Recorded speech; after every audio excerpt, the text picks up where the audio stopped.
Hello. First of all, it's an absolute honor to meet both of my heroes in real life. One would be a question exclusively for you. Another would be both of you and Annamalai Anna together, because I don't know if I'll get an opportunity again. First is, since we're in Mylapore, do you think there is credence to the fact that Mylapore temple's original location is something else? And if that's true, do you think it's possible for us to get it back? Second question, just one moment, for Annamalai and you together.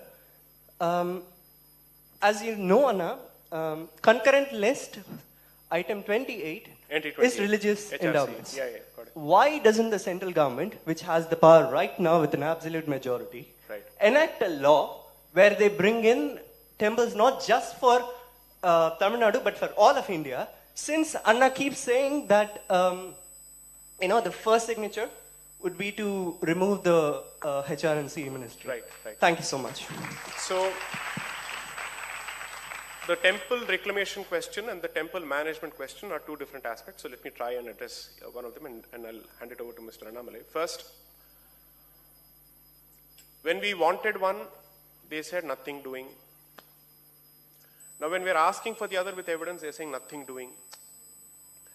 So when somebody displays that kind of intransigence, I will say then my position of minimalism has no value. Let me now have no limits on my ask at all. At all. So when I dropped the figure of 40,000 over the last 2 weeks, people went on fire. Oh, what did he say? Barnaal motama vittu poche. Eppadi 40,000 enga irundhathu? Are, 3 kodutha nee vandu edhum illa nu solra. Sir na 40,000 kekkuren. Because anyway your answer is going to be sunna. 0. If your answer is a 0, then I have no other option but to take a maximalist position. 2, okay, let me ask a different kind of Dravidinist argument right now. I'll present that argument. Why haven't any of these people said, why only temples of the north? Kashi, Mathura and Ayodhya? What about the temples of the south? They are apparently batting for the southerners, right? If they were Hindutva southerners, they should be saying, why only 3 temples of the north? What about other temples? Because they have decided for us that these are the holiest of our places. Okay, so if Madurai Meenakshi had been under occupation, would we not have asked for it? Absolutely. If Srirangam had been under occupation, you wouldn't have asked for it? Let someone tell me that Srirangam isn't among the holiest of our shrines. I dare them. Let them say Madurai Meenakshi is not. If Sabarimala was under occupation, would you not take it back? That's it. In a community that has 51 Shaktipeethas, 108 Divyadesams, 12 Jyotirlingas, what do you mean by 3 holiest of our shrines? Every community has its own holy shrine or holiest of shrines. I'm a Shaivite. For me, what is more important? As much as Ayodhya is important, Kashi is important, and if Chidambaram had been under occupation, that's equally important for me. Who are these people who are deciding for us to say, no, now that you want everything, limit it to 3? On what basis do you decide? When you you have a grand position is, Hinduism is not even centralized. Then how do you decide that 3 of these places are the holiest? If it is decentralized, then the argument has to be decentralized. Let the owners and the claimants of each of those temples decide for themselves. You don't decide for it.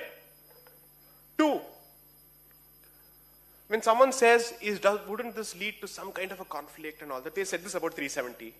They said this about Rama. So every time it's a subtle threat that is being dropped. I'm saying, enough. Okay?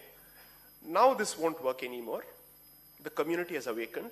They've seen through all of this, and the evidence is right in front of your eyes, and your attitudes are also right in front of people's eyes.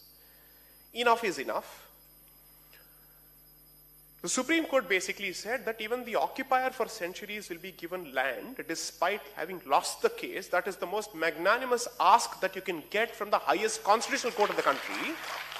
I'm saying I'm willing to propose even that. Somebody asked for 5 villages once. I am giving you 5 acres now. You don't want this. Consequences will follow. Time will decide. The master accountant is always time. It is a Kala Chakram. It will keep coming back, and our time is now. Second, entry 28, I agree with you. I have said this in articles, I have said this in speeches. I think it's important for us to start forming a broader consensus. Since this ask has been limited to a select few people or select individuals, it has remained a storm in a teacup. My suggestion to you will be this. Strengthen his hands by making the temple freedom movement a Hindu movement and not the movement of one particular community in Tamil Nadu. I'm not saying that anybody is limiting it to one particular community, but the perception needs to change, and I certainly think people who are working for it are working towards it. But the other side constantly says, no, this is effectively a clique of a particular community that is interested in restoring its domination and supremacy. Address that. Don't run away from it. It's important to address that. Start the outreach. The legal battle will be fought. The gentleman who represented Sri Ram Lalla in the Ayodhya case, Sri C.S. Vaidyanathan, is the one who's leading us in the battle. I am second in command. So we are in very safe hands, and those pair of hands belong to Sri C.S. Vaidyanathan. Remember that. People may not be aware of it, therefore it becomes my duty to inform people of this. Sri R. Venkatramani, who is the current Attorney General, was previously part of the team. He was at par with Mr. C.S. Vaidyanathan representing this matter. And then he became the Attorney General. So according to me, the stars are positioned in the right place.